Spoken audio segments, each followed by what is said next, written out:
మన Chiranjeevi vascular and multi speciality hospital దేశంలోనే best vascular and endovascular facilities and all multi speciality care.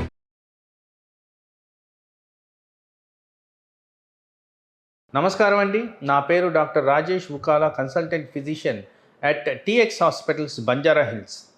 ఈరోజు మన topic రొటీన్గా మనం చూస్తున్న high blood pressure, hypertension. వీటి కారణంగా చాలా మటుకు హెల్త్ రిలేటెడ్ కాంప్లికేషన్స్, పర్టికులర్గా brain, eyes, heart, kidneys effect అవ్వడం తరచుగా గమనిస్తుంటాం. కాబట్టి బ్లడ్ ప్రెషర్ గురించి ఒక ఐడియా మనకి తప్పనిసరిగా ఉండాల్సిన అవసరం ఉంది. ఒక నార్మల్ బ్లడ్ ప్రెషర్ అనేది ఎనీ ఇండివిజువల్కి 120/80 అందరికీ తెలిసిన విషయమే. కానీ ఈ బ్లడ్ ప్రెషర్ ఒక రేంజ్లో మనం గమనించాల్సిన అవసరం ఉంది. ఈ రేంజెస్ ఏంటి అంటే, మనకి ఎప్పుడు కూడా బ్లడ్ ప్రెషర్ పై భాగం 140 నుంచి 90 మధ్యన, కింద భాగము 80 నుంచి 90 మధ్యన మెయింటైన్ చేయాల్సిన అవసరం ఉంది. సో ఇలా మెయింటైన్ చేసిన దానివల్ల బ్లడ్ ప్రెషర్ ద్వారా మనకి ఏ హాని జరగకుండా కాపాడుకోవచ్చు. మరి బ్లడ్ ప్రెషర్ ఏ రీజన్స్ వల్ల మనకు వస్తుంది?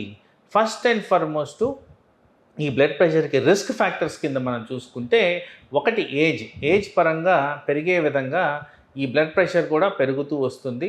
కానీ అప్ టు 140/90 అనేది acceptable range, the maximum limit అది 140/90 అండ్ బిలో.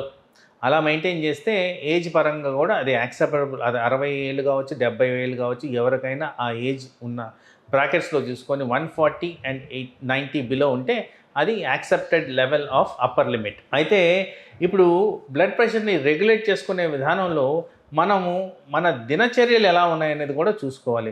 దినచర్యల్లో ఎక్కువ శాతం బ్లడ్ ప్రెషర్ని రెగ్యులేట్ చేసేది నిద్ర.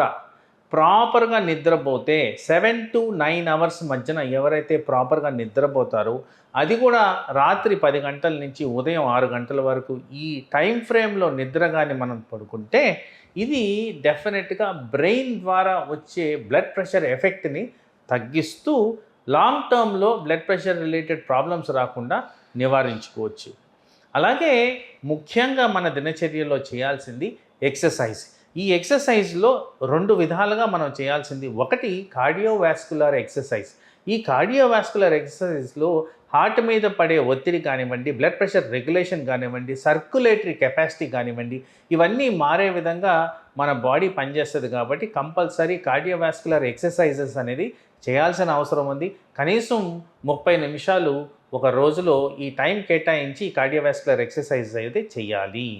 అలాగే బ్లడ్ ప్రెషర్ నివారణ చర్యల్లో ఎక్కువ శాతం మనం చేయాల్సింది మెడిటేషన్ అండ్ యోగా. ఈ రెండిటికి చాలా important physical activity role blood pressure మేనేజ్మెంట్లో ఉంది. కాబట్టి వీటిని కూడా మనం అలవాటు చేసుకోవాలనేది కూడా మనం గ్రహించాల్సిన అవసరం ఉంది.